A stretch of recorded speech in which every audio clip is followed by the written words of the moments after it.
Hi again. I'm just letting my inner shred. You know, one thing about doing these early morning videos after a late night of gigging is it does complicate my speech patterns. I'm Jack from Guitar Showcase here, talking on Totally Guitars, and it was requested I talk a little bit about ensemble amplifiers. And I just made that up because I'm sure other people call them different things. This model is the Fender G-DEC for guitar entertainment device. I probably got that wrong as well. But what it's kind of, it's an all-in-one unit. I have a band to play with. I also have a variety of tonalities.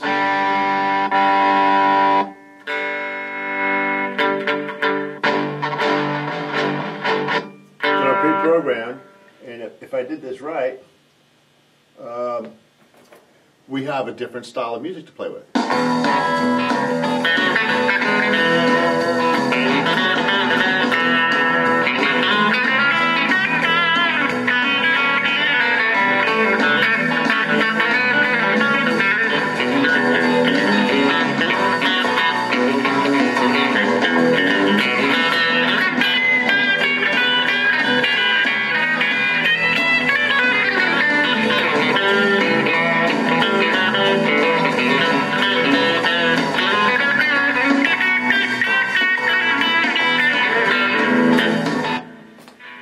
Foot switch would be better, but I was too lazy to drag it out. But as you can see, there's a whole passel of different styles in there.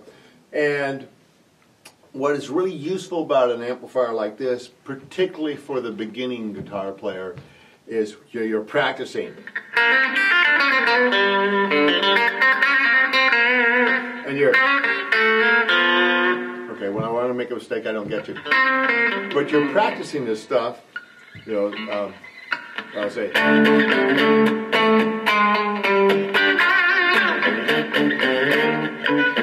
Oh. You know, and the tendency is when you're practicing is to stop and start over. And that's something you can't do in real life. So having a band to perform with kind of forces you to go past those mistakes and just keep playing. And it's really useful because when you're playing with other people, they're not going to stop. And your audience especially doesn't want you to stop. They didn't even hear the mistake that has mortified you. They're just having too much fun if you're doing it right.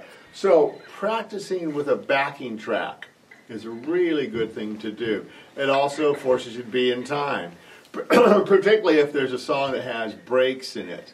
So when the track breaks and you keep playing, you want to be able to come back in on the downbeat of when the band picks up. So it forces you to learn how to have good innate rhythm. All of these things will make you a desirable commodity when you're ready to go out and play with others.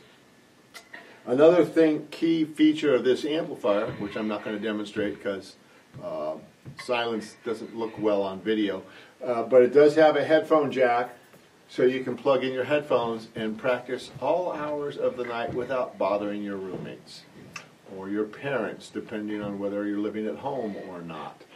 There's some other really cool features that I don't want to dig too deep in. There's a place for an SD chip.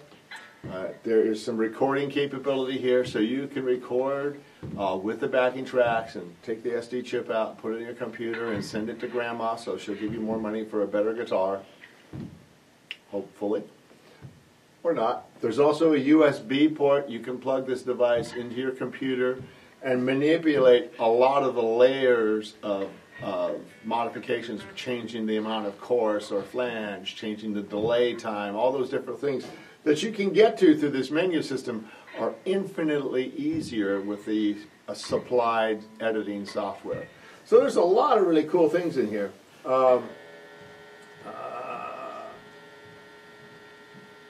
Yeah, like this.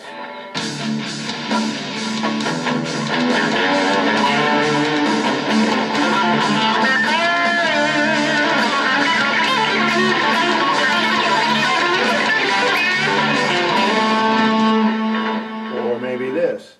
I found a bunch of cool stuff. Oh, here we go.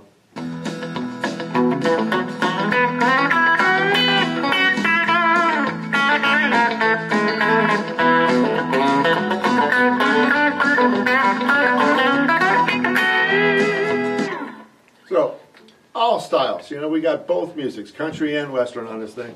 Obviously, here's some thrashing stuff. There's some reggae. There's some jazz. There's, you know, some swings, tempo. So you get to practice a lot of diverse styles, which I cannot recommend strongly enough. The guy who can shred with the monsters but can't play a country tune has just cut his potential wages in about 1/10, because while monster rock is really cool and stuff, you don't get paid much. In fact, most of those cats are paying the clubs to play. Whereas a country guy usually makes almost a living wage. There you go. There's jazz in there, there's rock, so you can practice a lot of vernaculars. And the cool thing about practicing different styles is some of those country licks, when played on a clean telly or strat kind of sound, when you transfer them over to a shred tone, those cats will go, wow, where'd that come from? And you go, hi, just smile and grin, you know, don't have to give up your secrets where you're getting all those diverse tonalities. So my favorite players do not limit themselves to one style of chops. Even if they're in a particular niche market, you know, if they're doing the shred thing, but they throw a little bit of double picking stuff in there, it's kind of like wakes up the audience a bit. So anyway, that's a brief tour of the G-DEC. You can dig in real deep if you want to. Oh, the audience has a question. Well, tell us a little bit about the Fender. Oh, this is a standard Stratocaster. And they call it a standard Stratocaster because it's not made in America, so it's not an American standard. This guitar is assembled in the Mexican plant, which is a virtually identical to the American plant. I think I've talked about this before, but when the Mexican plant, the original plant, burned down, Fender decided to build an exact copy of the one they had in Corona. And the reason they did this was twofold. One, they didn't have to pay an architect because they already had the plans.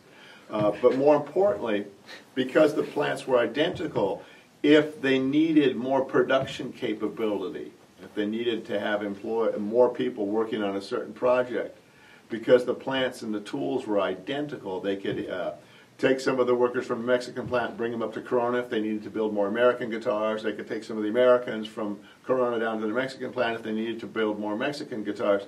So they were able to work with less overall employees and still get a lot of production in. So the people who had jobs got to keep them. And I thought it was pretty ingenious. The other thing is the quality of workmanship went up in both places.